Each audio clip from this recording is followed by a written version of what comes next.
ऐ पीरगंज के गयूर नौजवानों, ऐ मेरी प्यारी माओ बहनों, जरा सबक सीखो सहाबे किराम से, जरा नेकी के कामों में बढ़ चढ़ करके हिस्सा लिया करो, जरा आखिरत की तैयारी में आगे बढ़ा करो, जल्दी किया करो, देर न किया करो। वसारिऊ इला मगफिरतिम मिर रब्बिकुम, ऐ अपने नौकरी के लिए भागने वालों, ऐ दुकान के लिए दौड़ने वालों, ऐ अपने काम धंधे के लिए दौड़ने वालों, वसारिऊ इला मगफिरतिम मिर रब्बिकुम, अपने रब की मगफिरत को पाने के लिए भी तो जल्दी करो, अपने रब की जन्नत को पाने के लिए भी तो जल्दी करो। माफ कीजिएगा मेरा लहजा तल्ख हो सकता है, मगर ये कड़वी सच्चाई है कि हम और आप दुनिया की फ्लाइट पकड़ने के लिए जल्दी करते हैं, दुनिया की ट्रेन पकड़ने के लिए जल्दी करते हैं, मगर मौत नाम की फ्लाइट और मौत नाम की ट्रेन जो कभी भी छूट सकती है, उसके लिए मेरे प्यारे साथियों हम जल्दी नहीं करते। आज पीरगंज वालों तुमको मस्जिद बनाने का मौका मिला है, जलसे में आने वालों तुम्हें मौका मिला है अल्लाह के घर में हिस्सा लेने का,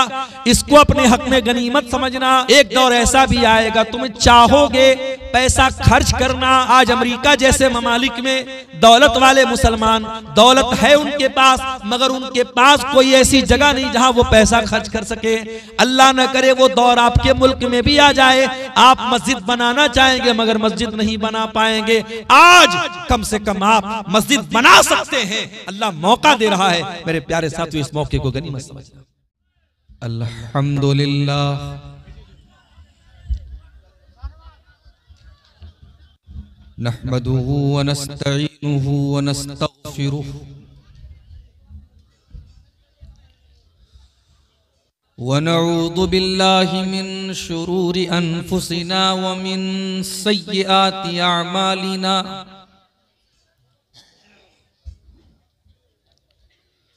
मन यहदिहिल्लाहु फला मुदिल्ल लहु व मन युद्लिल फला हादिय लहु। व अशहदु अल्ला इलाहा इल्लल्लाहु वहदहु ला शरीक लहु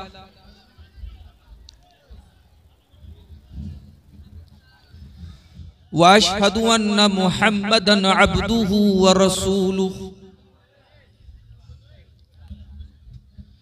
या अय्युहल्लज़ीना आमनुत्तक़ुल्लाहा हक़्क़ तुक़ातिही वला तमूतुन्न इल्ला व अंतुम मुस्लिमून।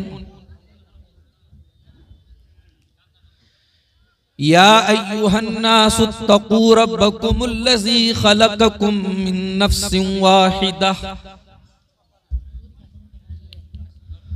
वख़लक़ मिन्हा ज़ौजहा वबत्त मिन्हुमा रिजालन कसीरन व निसाअ वत्तक़ुल्लाहल्लज़ी तसाअलून बिही वल अरहाम इन्नल्लाहा काना अलैकुम रक़ीबा।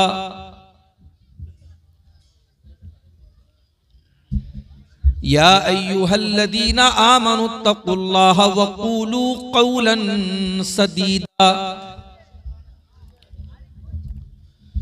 युस्लिह लकुम अअमालकुम व यग़फिर लकुम ज़ुनूबकुम व मन युतिइल्लाहा व रसूलहु फ़क़द फ़ाज़ फ़ौज़न अज़ीमा। अम्मा बअद फ़इन्न खैरल हदीस किताबुल्लाह व खैरल हदी हदी मुहम्मदिन सल्लल्लाहु अलैहि वसल्लम व शर्रल उमूरि मुहदसातुहा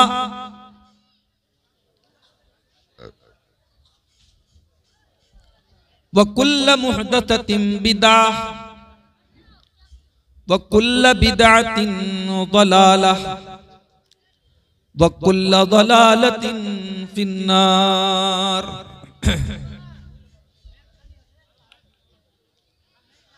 अऊज़ु बिल्लाहि मिनश शैतानिर रजीम। बिस्मिल्लाहिर रहमानिर रहीम। वसारिऊ इला मग़फ़िरतिम मिर रब्बिकुम व जन्नतिन अर्दुहस समावातु वल अर्दु उइद्दत लिल मुत्तक़ीन।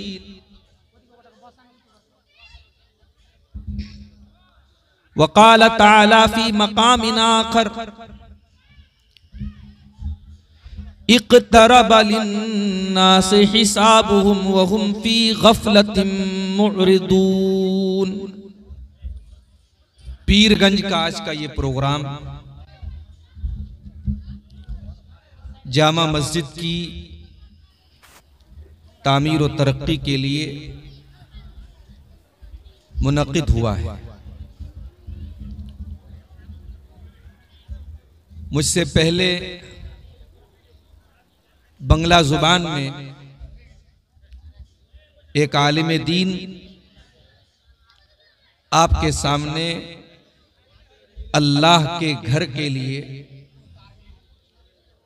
ताउन की अपील कर रहे थे। बहुत सारे लोगों ने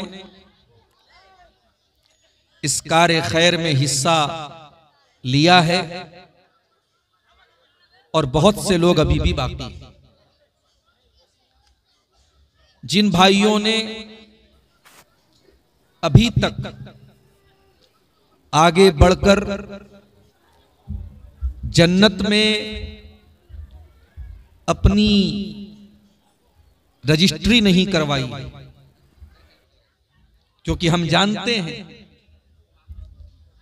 मस्जिद में ताउन करना समझो जन्नत में रजिस्ट्री कराना है। तो जो लोग इस कार्य खैर से अभी तक पीछे हैं, मैं बड़े अदब से उनसे गुजारिश करता हूं कि आप आगे बढ़ें। मेरे पास वक्त बहुत महदूद है। तकरीर के आखिर में आप हजरात आगे बढ़कर के जो भी इस मस्जिद के लिए ताउन करना चाहें करें। अल्लाह ताला आप सबकी रोजी रोटी में, माल में बरकत अता फरमाए और आपकी नेकियों को कबूल फरमाए।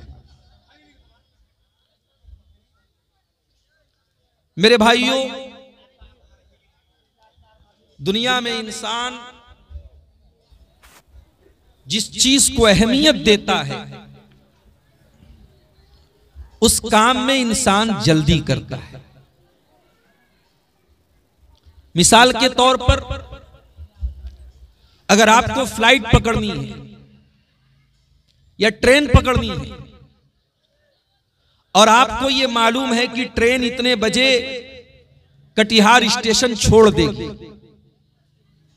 या फ्लाइट इतने बजे बागडोगरा एयरपोर्ट से या पटना एयरपोर्ट से रवाना हो जाएगी और आपके पास वक्त महदूद है और वो फ्लाइट आपकी बड़ी कीमती है, आपको जहां जाना है, जिस मंजिल पर जाना है, अगर वो फ्लाइट छूट गई या वो ट्रेन छूट गई तो आपका सारे सफर की तरतीब आपकी खराब हो सकती है। तो आप क्या करेंगे? जाहिर है कि अगर हमारे पास टाइम कम है, फ्लाइट के छूटने का वक्त हो रहा है, तो हम एक एक मिनट को बहुत ही कीमती समझेंगे। इसको इंग्लिश में बोलते हैं टाइम को यूटिलाइज करेंगे, समय का सदुपयोग करेंगे, वक्त का सही इस्तेमाल करेंगे। मेरे भाइयों, दुनिया की फ्लाइट अगर छूटेगी तो ज्यादा से ज्यादा यह होगा कि आपका 8,000 का 10,000 का टिकट बर्बाद होगा। दुनिया की ट्रेन अगर छूटेगी तो ज्यादा से ज्यादा यह होगा कि आपको दिल्ली कल पहुंचना था, परसों पहुंचे। लेकिन एक सफर ऐसा है जो हम सबको करना है और उस सफर में ट्रेन कब छूटेगी हम नहीं जानते। हो सकता है कल ही हमारा सफर आखिरत शुरू हो जाए। हम जब रात में बिस्तर पे सोते हैं, अल्लाह के नबी ने हमें एक दुआ सिखाई, अल्लाहुम्मा बिस्मिका अमूतु व अहया। ऐ अल्लाह, मैं तेरे नाम से मरता हूं और तेरे नाम से जीता हूं। कभी आपने इस दुआ पर गौर किया? भाई आप मर तो नहीं रहे, आप तो सोने जा रहे हैं, बिस्तर पे सोने जा रहे हो और आपको दुआ क्या सिखाई जा रही है? अल्लाहुम्मा बिस्मिका अमूतु व अहया। ऐ अल्लाह मैं तेरे नाम से मर रहा हूं और तेरे नाम से जी रहा हूं। और सुबह जब बिस्तर से आप उठते हैं तो क्या पढ़ते हैं? अल्हम्दुलिल्लाहिल्लज़ी अहयाना बादा मा अमातना व इलैहिन नुशूर। तमाम तारीफें उस अल्लाह के लिए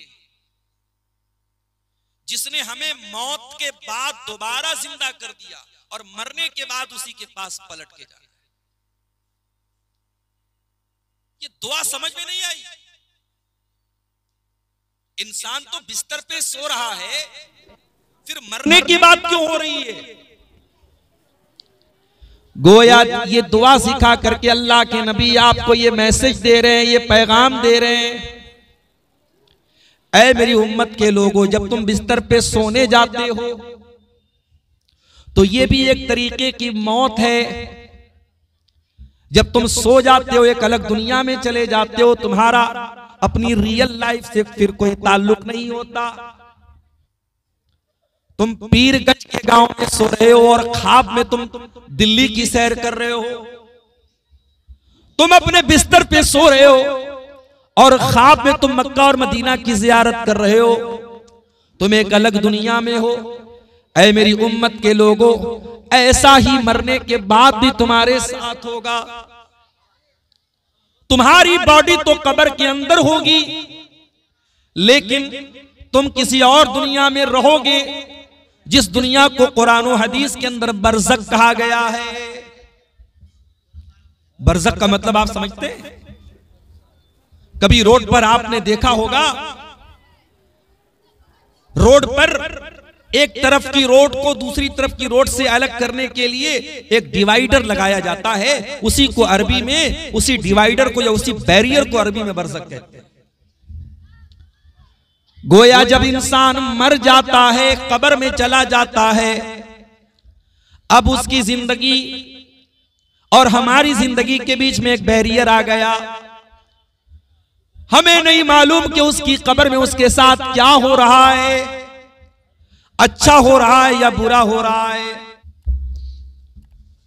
मरने के बाद इंसान जब कब्र के अंदर है, बरज़ख की जिंदगी वो गुजार रहा है।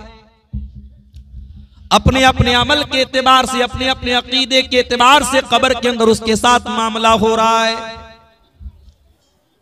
और यहां एक बात और नोट कर लीजिए, कितना ही बड़ा कोई आलिम दीन क्यों ना हो, कितना ही बड़ा नमाजी क्यों ना हो, कितना बड़ा मुत्तकी क्यों ना हो, कब्र सबको पकड़ करके दबोचेगी। जब इंसान मरने के बाद कब्र में जाएगा, एक मर्तबा कब्र सबको पकड़ेगी, एक मर्तबा कब्र सबके ऊपर टाइट होगी। ओ दुनिया में बड़े बड़े बिल्डिंगों में रहने वालों, कभी अपनी कार में बैठ करके तुम जंगल में चले जाओ और अपने कार की लाइट को तुम बंद कर दो, स्कॉर्पियो की लाइट को बंद कर दो। जंगल के बीचों बीच में रोड के ऊपर आपकी गाड़ी खड़ी है और हेडलाइट्स बंद है, अंदर अंधेरा छाया हुआ है। थोड़ी देर के लिए तसव्वुर करो मेरे प्यारे भाइयों, कार तो फिर भी चौड़ी होती है, कब्र तो उस कार से भी ज्यादा तंग होगी। और अल्लाह के नबी फरमाते हैं, इन्ना लिल कब्रि ज़ग़तन, कब्र तो सबको पकड़ेगी, सबको दबोचेगी।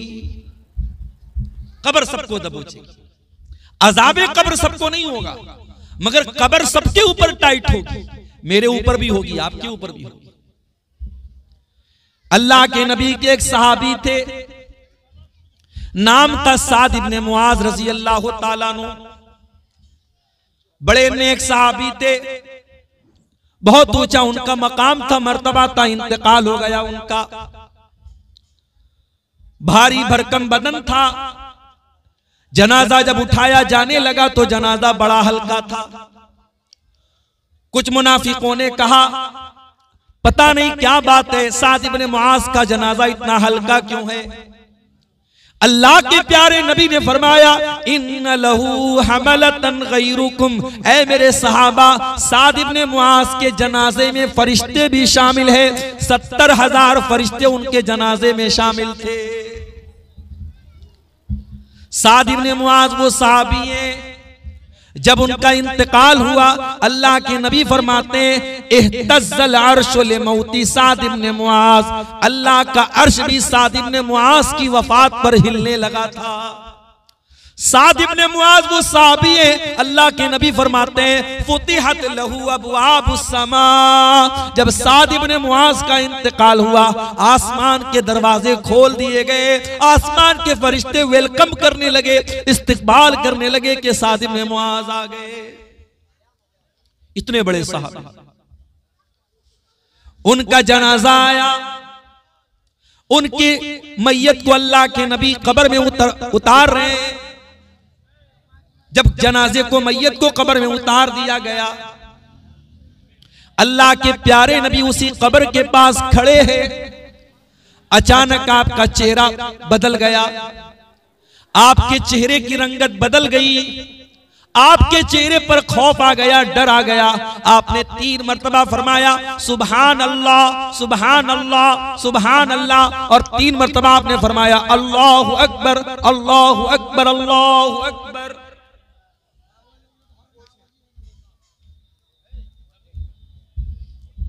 सहाबे किराम ने अपने नबी को सुभान अल्लाह पढ़ते हुए देखा। 3 मरतबा सहाबा ने भी सुभान अल्लाह का, 3 मरतबा सहाबा ने भी अल्लाहु अकबर का।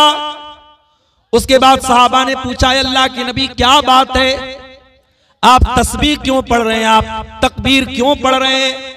आपने फरमाया तज़ायक़ला साहिबिकुम अल कब्र, ऐ मेरे सहाबा, साद इब्ने मुआज की मैयत को जब कब्र में उतारा गया, उनकी कब्र उनके ऊपर टाइट हो गई, उनकी कब्र उनके ऊपर तंग हो गई। मैंने अल्लाह से दुआ की, अल्लाह ने उनकी कब्र को कुशादा कर दिया। और ऐ मेरे सहाबा, इन्ना लिल कब्रि ज़ग़ततन, कब्र सबको पकड़ेगी, कब्र सबको दबोचेगी। लौ नजा मिन्हु आदुन, अगर कोई कब्र के पकड़ने से अगर बच जाता, ला नजा साद इब्ने मुआज, तो साद इब्ने मुआज बच जाते। अगर कोई बच सकता था तो साद इब्ने मुआज बच जाता, मगर कोई नहीं बचेगा। कब्र तो मुझे भी दबोचेगी मेरे भाई, आपको भी दबोचेगी। यह अलग बात है, हम और आप तो इतने पत्थर दिल हो चुके हैं कि अब कब्रिस्तान में कब्र को देख करके भी हमें और आपको मौत याद नहीं आती।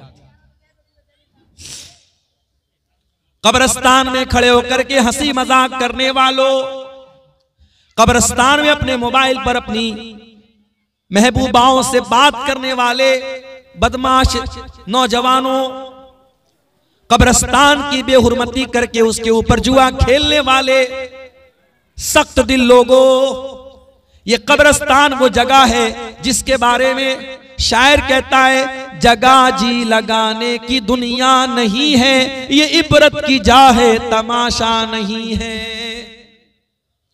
ये वो कब्रिस्तान है, बड़े बड़े बादशाह, बड़े बड़े करोड़पति, बड़े बड़े अरबपति, जिन्होंने अपनी ताकत के जरिए लोगों को कुचला था, मारा था, पीटा था, जुल्म सितम किया था, आज उसी कब्रिस्तान में मिट्टी में लेटे हुए हैं और अल्लाह ताला को अपना हिसाब दे रहे हैं। यही वो कब्रिस्तान है, यही वो कब्र है। अल्लाह के नबी के दामाद, और ऐसे दामाद जिनके निकाह में नबी की 2 बेटियां आई थी। उस्मान गनी जो रुकैया के भी शौहर थे और जो उम्मे कुलसूम के भी शौहर थे, जो नबी के दोहरे दामाद थे, एक के बाद एक नबी ने 2 बेटियां उनको दी थी। उस्मान इब्ने अफ़्फ़ान रज़ी अल्लाह ताला अन्हु जब किसी कब्रिस्तान के पास से गुजरते थे, जब किसी कब्र के पास से गुजरते थे, ज़ारो कतार और रोने लगते थे। किसी ने पूछा ऐ उस्मान क्या बात है, तज़कुरुल जन्नत वला तबकी व तज़कुरुन नार वला तबकी। ऐ उस्मान, जन्नत की बात आती है तो आप नहीं रोते हैं, जहन्नम की बात आती है तो आप नहीं रोते हैं, कब्रिस्तान को देख करके क्यों रोने लगते हैं? उस्मान गनी कहते हो लोगों, मैंने अल्लाह के प्यारे नबी को यह फरमाते हुए सुना था, इन्नल कब्र अव्वलु मंजिलिन मिन मनाजिलिल आखिरा, ये कब्र आखिरत की पहली मंजिल है। उस कब्र में हम सबको जाना है मेरे साथ, और कब जाना है ये नहीं मालूम, जाना है। कोई नौजवान अगर ये समझता है अभी तो मेरी जवानी का टाइम है, 70 साल 80 साल की उम्र गुजारने के बाद मैं कब्र में जाऊंगा, माफ करना, जरा अपने गांव के कब्रिस्तान में जाके देख लेना, बड़ी तादाद में आपको नौजवानों की भी कब्रें मिलेंगी। एक हफ्ता पहले झारखंड के देवघर में मेरा प्रोग्राम था, तकरीर करके मैं बाई कार बनारस के लिए निकला। आधा घंटे के बाद जलसे के नाज़िम का मेरे पास फोन आया, मौलाना साहब यहां पर एक बहुत बड़ा हादसा हो गया। मैंने पूछा क्या हादसा हो गया? कहा आप तो तकरीर करके निकले, जलसा खत्म हो गया, रात का तकरीबन 12 बज चुका था, सारी पब्लिक निकल गई जलसे में से। जब जलसे में से लोग निकलने लगे, 4-5 किलोमीटर दूर गांव का एक नौजवान जो कुरान का हाफिज था, बिल्कुल नौजवान लड़का था, और बाद में जब फोटो उन्होंने मुझे भेजा तो मुझे याद आया कि वो लड़का स्टेज से जब मैं उतरा था मुझसे मुसाफा भी करने आया था। वो लड़का बाइक से निकला है जलसे से, प्रोग्राम से, बिल्कुल 20-22 साल का लड़का, 2 छोटे छोटे बच्चों का बाप था।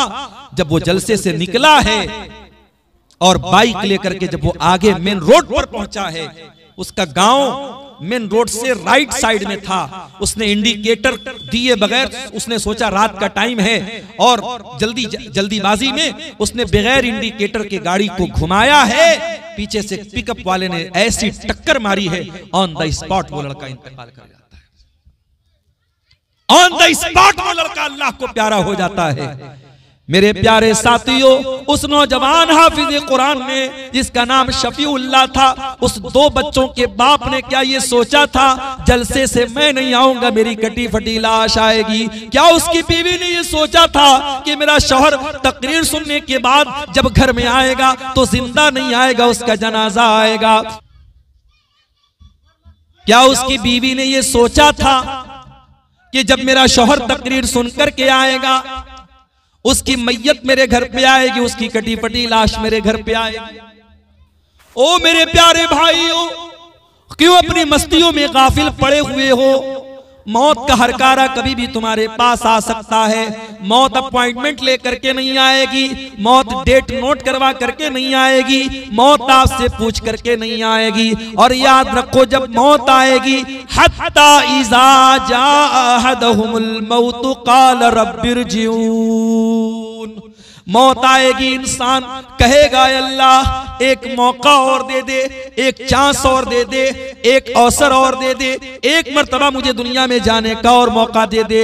लअल्ली आमलु सालिहा, ऐ अल्लाह बहुत गलत काम करता था, बड़े गुनाह के काम करता था, बड़े काले करतूत करता था, एक मौका अल्लाह मुझको और दे दे, मैं वादा करता हूं अब मैं नेक अमल करूंगा, अब एक टाइम की नमाज नहीं छोड़ूंगा, ऐ अल्लाह सारे गुनाहों को तर्क कर दूंगा, सारी बदकारियों को छोड़ दूंगा, शराब को हाथ न लगाऊंगा, ज़िना के करीब न जाऊंगा, लअल्ली आमलु सालिहा, ऐ अल्लाह एक मौका और दे दे, मैं वादा करता हूं अब मैं नेक अमल करूंगा।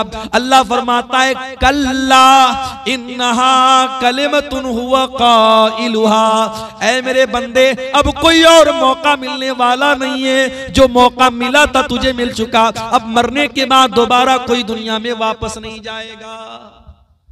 यह है अल्लाह का कानून। मेरे प्यारे साथी, इतनी तरक्की कर गई मेडिकल साइंस, लेकिन मौत का इलाज किसी के पास नहीं। बड़ी बड़ी बीमारियां, अभी कटिहार के एक भाई बनारस के कैंसर हॉस्पिटल में अपनी मां को लेके गए, ब्रेस्ट कैंसर हुआ है, औरतों में बड़ी तेजी से ये बीमारी फैल रही। मेरे पास फोन आया उनका, मौलाना जरा सा कुछ हेल्प कर दीजिए, माँ का ऑपरेशन का मामला है, इलाज का मामला है, रहने की जगह नहीं मिल रही। कभी आप जाएं कैंसर हॉस्पिटल में, देखें मेरे साथी, अपने घर में बैठकर मोबाइल पर मस्ती करने वालों और गुनाहों और गफलत की दुनिया में गर्क रहने वालों, जाओ जरा देखो कितने लाख लोग आज कैंसर हॉस्पिटलों में जिंदगी और मौत की लड़ाई लड़ रहे हैं। मेरे प्यारे भाइयों, ये जिंदगी अल्लाह की अमानत है, इस जिंदगी को मनमानी करके न गुजारो। अल्लाह के प्यारे नबी अब्दुल्ला इब्न उमर का कंधा पकड़ करके कहते हैं, कुन फी दुनिया कअन्नका गरीबुन औ आबिरु सबील। ऐ अब्दुल्ला, दुनिया में ऐसी जिंदगी गुजारो जैसे परदेसी जिंदगी गुजारता है, जैसे मुसाफिर जिंदगी गुजारता है। ऐ अब्दुल्ला, दुनिया में ऐसी जिंदगी गुजारो जैसे परदेसी और मुसाफिर की जिंदगी गुजारता है। अब्दुल्ला इब्न उमर कहा करते थे, इज़ा अस्बहता फला तंतज़िरिल मसा। जब सुबह हो जाए तो शाम का इंतजार मत किया करो, जब शाम हो जाए तो सुबह का इंतजार मत किया करो। सुबह हो जाए तो शाम का इंतजार मत करो मेरे साथ। रात में सो तो ये सोच करके सो कि अगर सुबह को मेरी मौत हो गई तो मैं अल्लाह को क्या मुंह दिखाऊंगा। इसीलिए अल्लाह कुरान में अपने बंदों को हुक्म दे रहा है, वसारिऊ इला मगफिरतिम मिर रब्बिकुम। ऐ अपने नौकरी के लिए भागने वालों, ऐ दुकान के लिए दौड़ने वालों, ऐ अपने काम धंधे के लिए दौड़ने वालों, वसारिऊ इला मगफिरतिम मिर रब्बिकुम। अपने रब की मगफिरत को पाने के लिए भी तो जल्दी करो, अपने रब की जन्नत को पाने के लिए भी तो जल्दी करो। व जन्नतिन अर्दुहस समावातु वल अर्ज़ु। उस जन्नत को पाने की तड़प अपने अंदर पैदा करो जिस जन्नत की चौड़ाई आसमानों और जमीन के बराबर है। उइद्दत लिल मुत्तकीन। और जो जन्नत अल्लाह ताला ने मुत्तकी लोगों के लिए तैयार करके रखी है। दुनिया को जन्नत मत बनाओ मेरे भाई, दुनिया जन्नत नहीं बन सकती।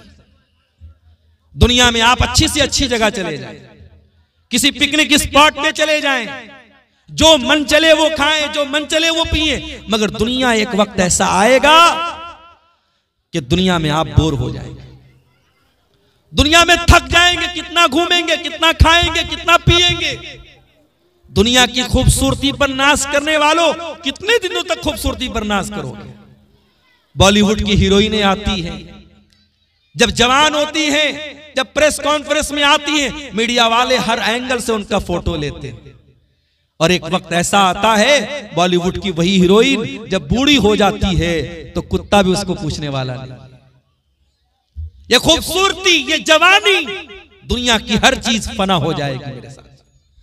जन्नती जन्नत में जाएंगे।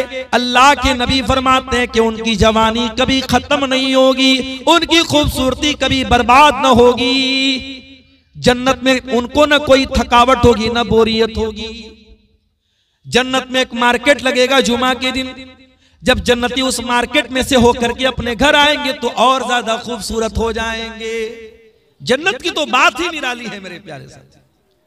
अल्लाह कह रहा है मेरे बंदो जन्नत की तैयारी करो, और जन्नत में जाना है तो देर न करो। वसारिऊ बी क्विक, जल्दी करो। जैसे अपनी फ्लाइट के लिए जल्दी करते हो, अपनी ट्रेन के लिए जल्दी करते हो, जिस चीज को तुम इंपॉर्टेंट समझते हो उसके लिए जल्दी करते हो, जन्नत के लिए क्यों देर करते हो। हय्या अला सलाह की आवाज आई। मैं उसकी बात नहीं करता जो घोड़ा बेच के सोता रहता है, उसकी तो मैं बात ही नहीं करता जो अस्सलातु खैरुम मिनन नौम की आवाज सुन करके भी बिस्तर पे पड़ा रहता है, रात रात भर तकरीरें सुनता है, सुबह को फजर में घोड़ा बेच के सोया रहता है। मैं उसकी बात नहीं करता। जो नमाज पढ़ता है उसका भी हाल क्या है। हय्या अला सलाह की आवाज आई। सुबह 4:30 बजे फजर की अजान है मान लो, और 5 बजे जमात का टाइम है या 4:45 बजे जमात का टाइम है। मैं एक मिसाल दे रहा हूं। अजान हुई, अब जो बेचारा नमाज पढ़ने वाला है वो भी बेचारा धीरे धीरे बिस्तर से उठता है, अंगड़ाई लेता है, आराम से वजू करता है, बाथरूम जाता है, फिर वजू करता है। तब तक मस्जिद में आया, पता लगा इमाम साहब दूसरी रकात पढ़ा रहे हैं, और दूसरी रकात में जाकर के वो रकात को पाता है। मेरे प्यारे साथियों, क्यों नहीं हम नमाज के लिए जल्दी करते। हम अपने घर में बैठे हैं, मान लो हम दुकानदार हैं, दुकान पर बैठे और किसी ने आके बताया अरे तेरी दुकान पे जो आइटम है उसको बहुत अच्छी कीमत में खरीदने वाला कस्टमर बुला रहा है, तो हम कहेंगे अरे यार जाने दो, पैसे की किसको जरूरत नहीं, हम तो दौड़ के जाएंगे, हमारे फायदे का सौदा है, हम दौड़ के जाएंगे। मेरे प्यारे साथियों, हय्या अला सलाह की आवाज 5 टाइम आ रही है। हय्या अलल फलाह की आवाज 5 टाइम आ रही है। अजान देने वाला कामयाबी की तरफ बुला रहा है, नमाज की तरफ बुला रहा है, और आप अपने काम धंधे में लगे हैं। जो नमाज नहीं पढ़ते उनको छोड़ दो, जो नमाज पढ़ते हैं वो भी कसमसाते हुए, टहलते हुए, अंगड़ाई लेते हुए बड़े आराम आराम से मस्जिद में जाते हैं। ओ लोगो, अगर नमाज को अहम समझते हो तो नमाज के लिए जल्दी किया करो।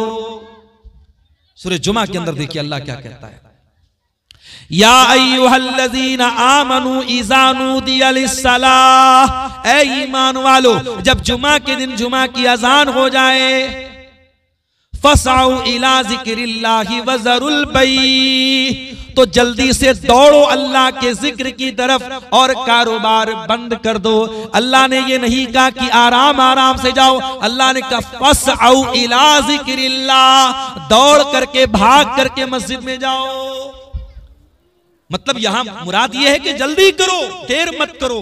इसीलिए जुमा के दिन जो जितना पहले आएगा उसको उतना सवाब मिलेगा। माफ कीजिएगा, आपके कटिहार में इस चीज की मैंने बहुत कमी देखी, सीमांचल के इलाके में बड़ी कमी देखी है मैंने। 12:15 बजे जुमा का खुतबा है, कभी कोई मेहमान आ गया अलग बात है। आम तौर से खुतबे में हाल क्या होता है, 12:15 बजे खुतबा शुरू होता है और एक बड़ी तादाद आवाम की मस्जिद में कितने बजे जा रही है, 12:30 बजे, 12:40 पे, 12:45 पे, जमात खड़ी होने के 5 मिनट पहले। हमारी जिंदगी में जुमा की कोई अहमियत है?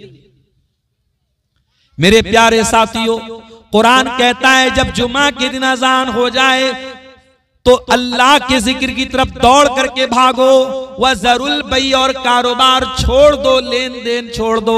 ज़ालिकुम खैरुल लकुम इन कुंतुम तालमून, यही तुम्हारे हक में बेहतर है अगर तुम समझो।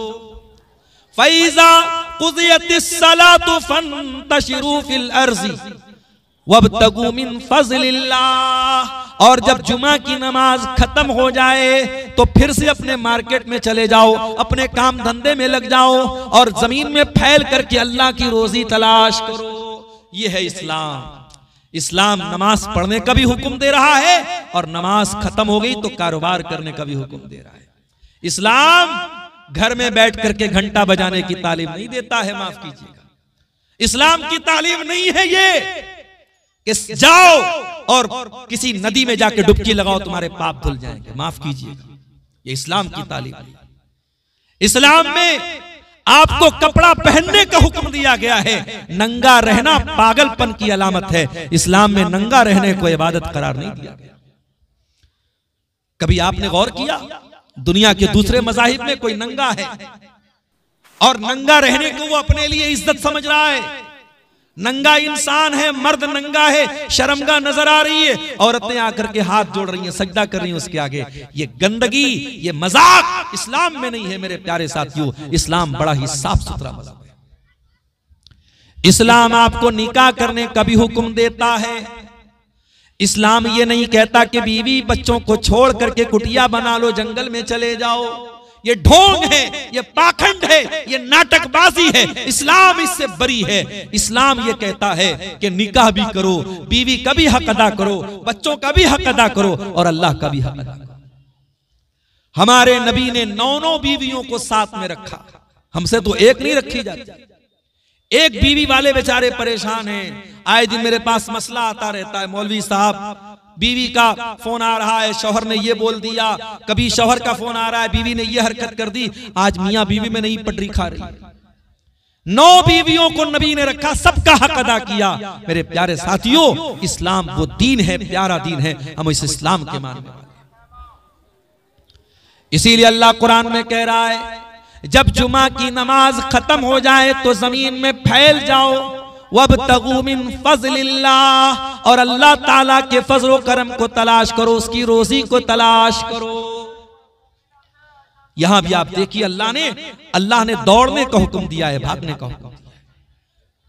एक और जगह अल्लाह कुरान में कहता है फ़फ़िर्रू इलल्लाह, अल्लाह की तरफ दौड़ लगा दो, अल्लाह की तरफ भागो, अल्लाह की तरफ मेरे बंदो जाने में देर न करो। सुस्ती करना दीन के काम में, नेकी के काम में सुस्ती करना, ये ईमान वाले की पहचान नहीं, ये मुनाफिक की पहचान है। नमाज का टाइम हो जाए, और आराम आराम से वजू करना और इतनी देर में मस्जिद में पहुंचना कि जमात निकल जाए, माफ करना ये मोमिन की अलामत नहीं, ये मुनाफिक की अलामत है। वइज़ा कामू इलस्सलाति कामू कुसाला युराऊन अन्नास वला यज़कुरूनल्लाह इल्ला कलीला।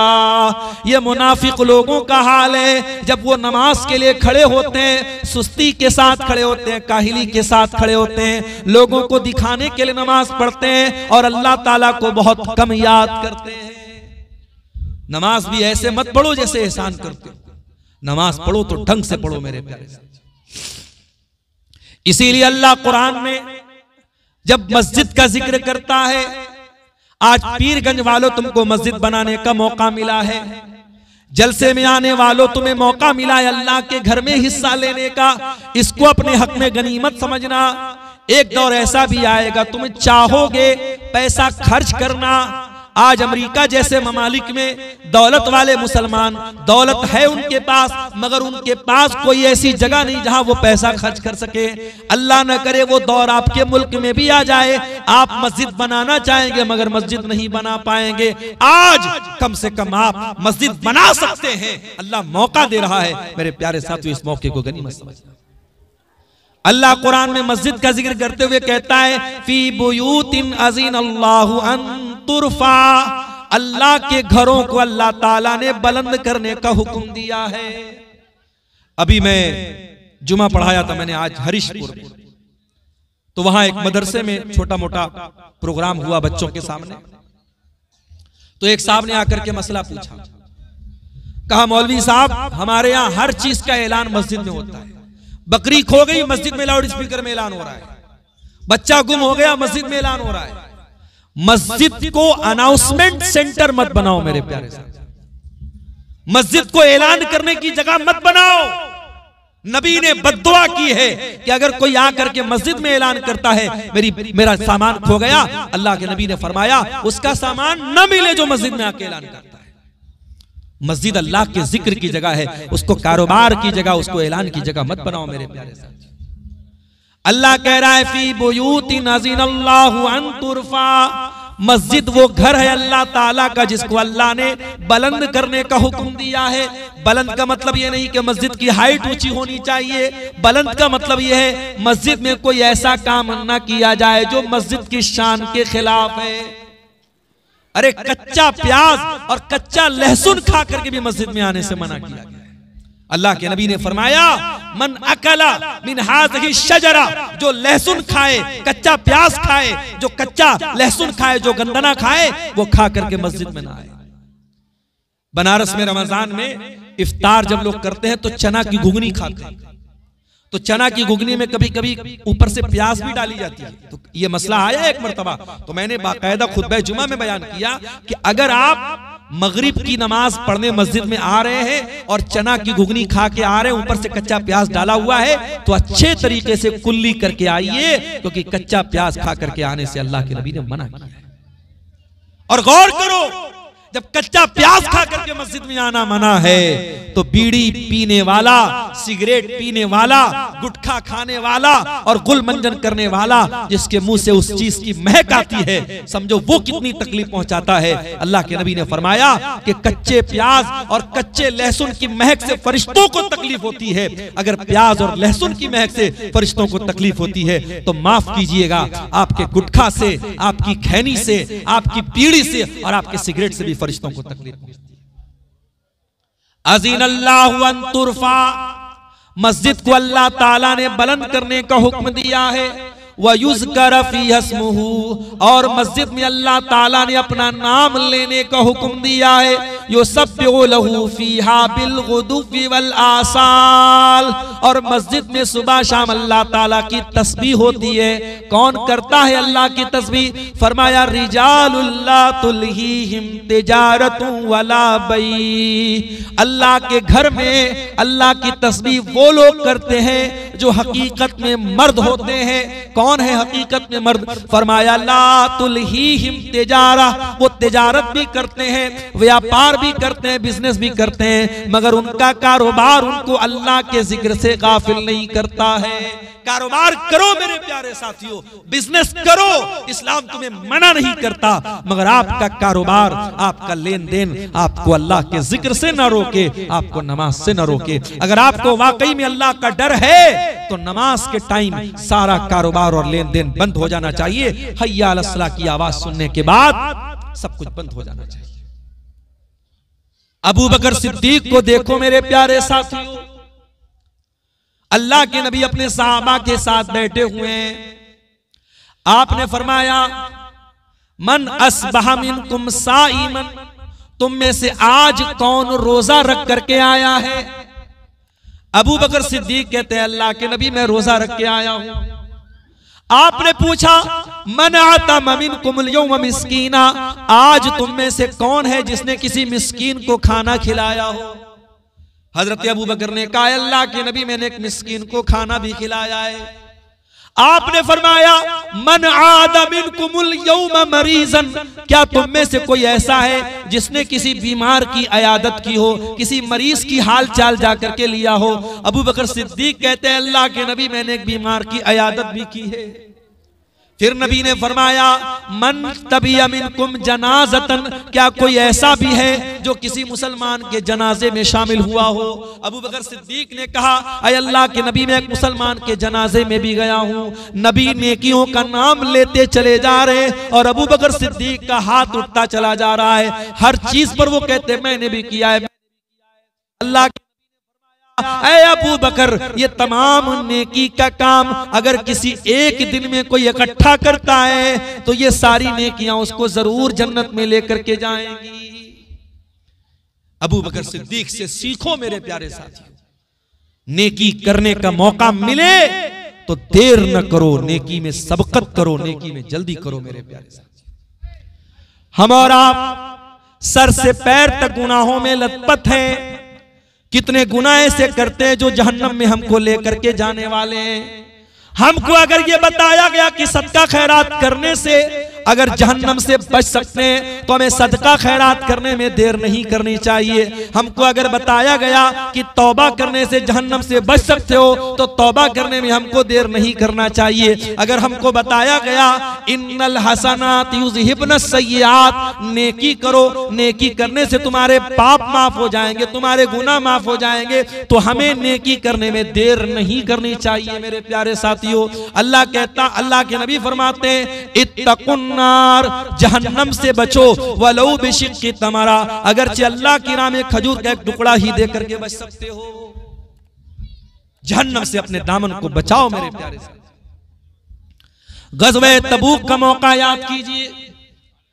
अल्लाह के प्यारे नबी अपने सहाबा से चंदे की अपील कर रहे हैं।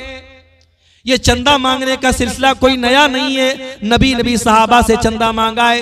दीन का काम हर दौर में चंदे से हुआ है, सदका खैरात से हुआ है।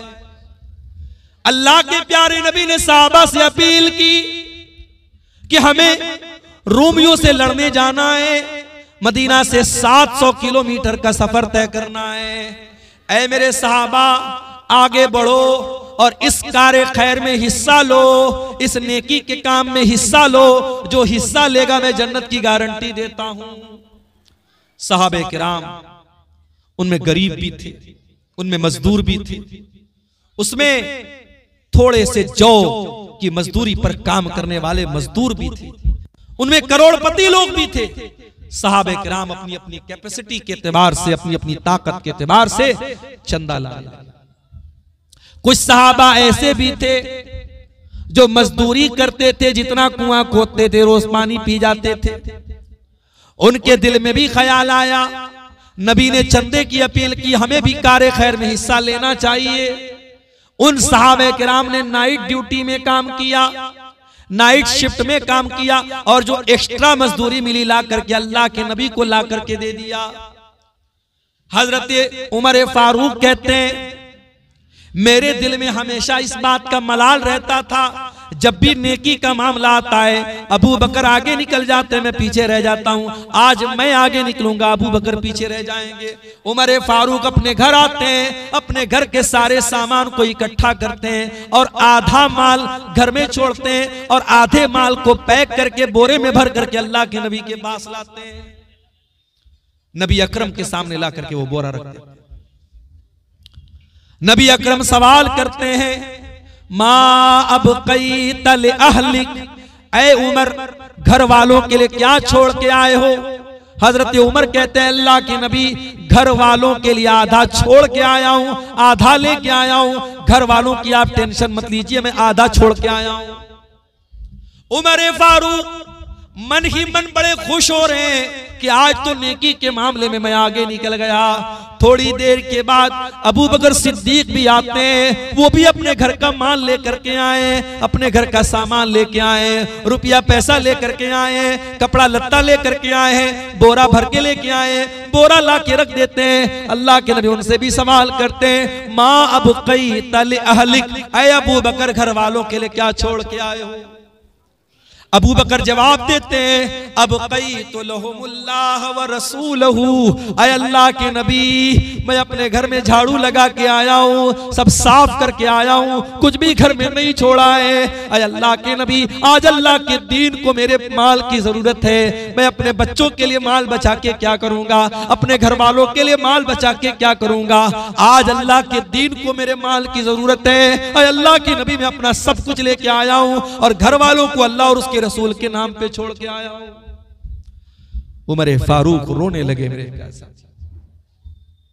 उमर फारूक की आंखों से आंसू बहने लगे और कहा कि ऐ अबू बकर वल्लाही ला उसाबिकुका अबदा, ऐ अबू बकर उमर तेरा कभी मुकाबला नहीं कर सकता, उमर तेरे मकाम तक कभी नहीं पहुंच सकता।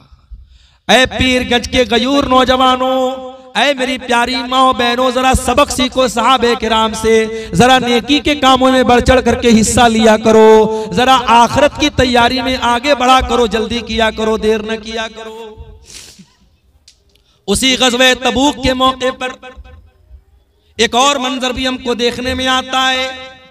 मेरी नजरें बराबर घड़ी की सुई की तरफ जा रही हैं, 10 बजने वाला है, मुझे निकलना भी है। मैं बड़े अदब के साथ आपसे कुरान और हदीस की रोशनी में यह अपील भी कर रहा हूं, मस्जिद का मामला है, मैं चंदा करने वाला मौलवी नहीं हूं, मेरे बाद मौलाना जुहैर साहब भी आएंगे और उलमा भी आएंगे, वो चंदे करेंगे, वो आपसे अपने खास अंदाज में चंदा मांगेंगे। मेरे प्यारे साथियों, ये अल्लाह के घर का मामला है, इसमें देर न करना। जरा सहाबे किराम का जज्बा तो देखो मेरे प्यारे भाइयों।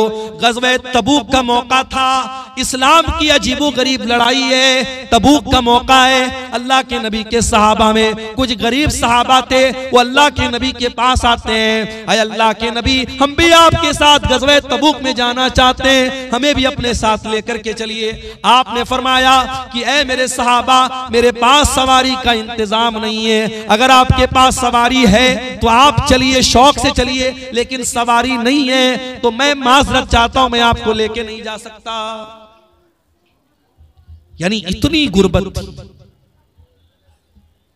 आज तो हमारे पास लोग मसला पूछते हैं, मौलवी साहब लोन पर गाड़ी ले सकते हैं कि नहीं ले सकते, फाइनेंस पर गाड़ी ले सकते हैं कि नहीं ले सकते। अरे कौन सी मजबूरी है तेरे साथ कि तू लोन पर गाड़ी नहीं लेगा तो मर जाएगा। सहाबे किराम के पास सवारी नहीं थी, जंग के मैदान में जाना है, सवारी नहीं है, नबी ने कहा मैं लेके नहीं जा सकता। सहाबे किराम भूखे मर गए, मगर सूद और ब्याज को अपने घर में आने नहीं दिया। और मुसलमान आज सूद का पैसा गटागट खा रहा है। मेरे प्यारे भाइयों, जब नबी ने अपने सहाबा को जवाब दे दिया मैं आप लोगों को लेके नहीं जा सकता, सहाबे किराम गरीब थे, उनके पास सवारी का इंतजाम नहीं था, वो पलट करके जाने लगे। जब जाने लगे तो आंखों से कुछ आंसू छलकने लगे, आंखों से कुछ आंसू बहने लगे। नबी के सामने नहीं रोए, पलट करके रोए कि नबी देख न ले कि हम रो रहे हैं, लेकिन अल्लाह ताला सातों आसमान के ऊपर उनके आंसुओं को देख भी रहा है और उनके आंसुओं को कुरान में बयान भी कर रहा है। अल्लाह कुरान के 10वें पारे के आखिर में फरमाता है, वला अलल्लज़ीना इज़ा मा अतौका लितहमिलहुम कुल्ता ला अजिदु मा अहमिलुकुम अलैहि। ऐ मेरे नबी, आपके पास मेरे कुछ सहाबा चल करके आए और आपने उनसे कहा कि मेरे पास सवारी का इंतजाम काम नहीं है। तवल्लौ व आयुनुहुम तफीज़ु मिनद्दमी, ऐ मेरे नबी जब आपके वो गरीब सहाबा जब पलट करके जाने लगे, उनकी आंखों से आंसू बहने लगे, वो रोने लगे, वो कलपने लगे, वो रोने लगे, तड़पने लगे। हज़नन अल्ला यजिदू मा युनफिकून, उनको दर्द इस बात का है, उनको मलाल इस बात का है कि काश हमारे पास भी पैसा होता, हमारे पास भी दौलत होती तो हम भी अल्लाह की राह में आज खर्च करते। जिनके पास दौलत नहीं थी वो मलाल करके रो रहे हैं। और आज मुसलमान का हाल ये है, अपने नाजायज कामों पर, अपने हराम कामों पर लाखों की दौलत उड़ा देता है। मेरे साथी, जनवरी के शुरू में मेरा प्रोग्राम था गुजरात के वापी शहर में। अहले हदीस घराने की के लड़के की शादी थी और वापी से बारात गई थी मुंबई के इलाके मुंबरा में। मुझे वापी के लोगों ने बताया, मौलाना साहब कम से कम 1 लाख रुपए का पटाखा बजा दिया है उस बारात में, उस लड़के वाले 1 लाख रुपए का पटाखा उस बारात में उसने बजाया है। और जब समझाया गया तो कहा कि लड़कों की खुशी थी, बच्चों की खुशी थी, जाने दो। जिस कौम की बच्चियां आज गुर्बत की वजह से उनकी शादियां न हो रही हो, उनके कदम बहक रहे हो, उनको नुसरत जहां से निशा सिंह बनाने की तैयारी हो रही हो, उनको मुर्तद किया जा रहा हो, जिस कौम के टैलेंटेड बच्चे आज फीस न होने की वजह से, पैसा न होने की वजह से अपनी पढ़ाई पूरी न कर पा रहे हो, उस कौम का हाल ये है कि शादी ब्याह में बारात में लाख लाख रुपए के पटाखे बजा दिए, आतिशबाजी पर लाख रुपए खर्च हो जाता है। उत्तर प्रदेश के सिद्धार्थ नगर में अहले हदीस तो नहीं था वो इंसान, लेकिन मुसलमान था। शादी में बारात में उसने 9 लाख रुपये गड्डियां उड़ा दी, नोट हवा में लहरा दिया, 9 लाख रुपये उसने हवा में लहरा दिया। मेरे अजीजों, सहाबे किराम के पास दौलत नहीं थी तो उन्हें मलाल होता था कि काश हमारे पास पैसा होता और हम अल्लाह की राह में खर्च करते। और आज हमारे पास दौलत है हमारे हराम कामों के लिए। इसी कटिहार में किसी ने बताया कि मेटा ओजोन नाम की एक फर्जी कंपनी में 1 करोड़ रुपया एक इंसान का इसी कटिहार के इलाके में डूब गया। 1 करोड़ रुपया उसने हराम की जगह पे लगा दिया जहां उसका पैसा डूब गया। लेकिन 1 करोड़ रुपया अगर आज मस्जिद में, मदरसे में यतीमों की मदद करने के लिए, गरीबों की मदद करने के लिए मांगा जाए तो मेरे भाइयों दिल पर, कलेजे पर आरी चलने लगती है। मेरे अजीजों, माफ कीजिएगा मेरा लहजा तल्ख हो सकता है, मगर ये कड़वी सच्चाई है कि हम और आप दुनिया की फ्लाइट पकड़ने के लिए जल्दी करते हैं, दुनिया की ट्रेन पकड़ने के लिए जल्दी करते हैं, मगर मौत नाम की फ्लाइट और मौत नाम की ट्रेन जो कभी भी छूट सकती है, उसके लिए मेरे प्यारे साथियों हम जल्दी नहीं करते। इसीलिए अल्लाह कुरान के 17वें पारे की पहली आयत में कहता है, इक़्तरब लिन्नासि हिसाबुहुम व हुम फी गफलतिन मुरिदून। ऐ लोगों, तुम्हारे हिसाब का टाइम करीब आ गया, फिर भी तुम गफलत में पड़े हुए हो। मेरे भाइयों, गफलत की चादर को उतार के फेंक दो।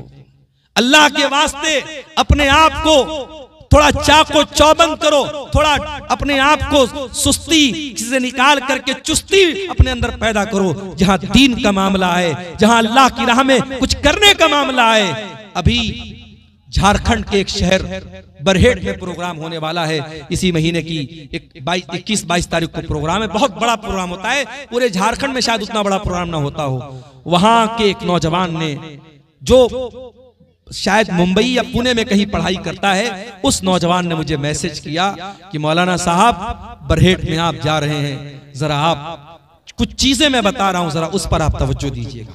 मैंने पूछा, बताओ क्या बात है?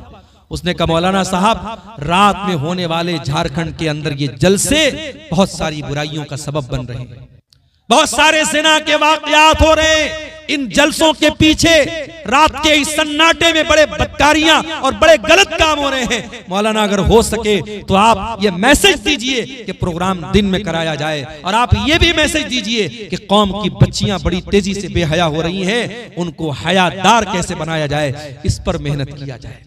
मेरे प्यारे साथियों, हमारी कौम में ऐसे भी नौजवान हैं जिनके अंदर ये तड़प है, ये दर्द है कि कौम के अंदर जहां खराबी है, जहां बिगाड़ है, जहां गलत काम हो रहा है, उसको रोका जाए, उसको खत्म किया जाए। मेरे अजीजों, ये तड़प अगर हर नौजवान के अंदर पैदा हो जाए तो इंशाअल्लाह कुछ दिनों में इनकलाब पैदा हो सकता है।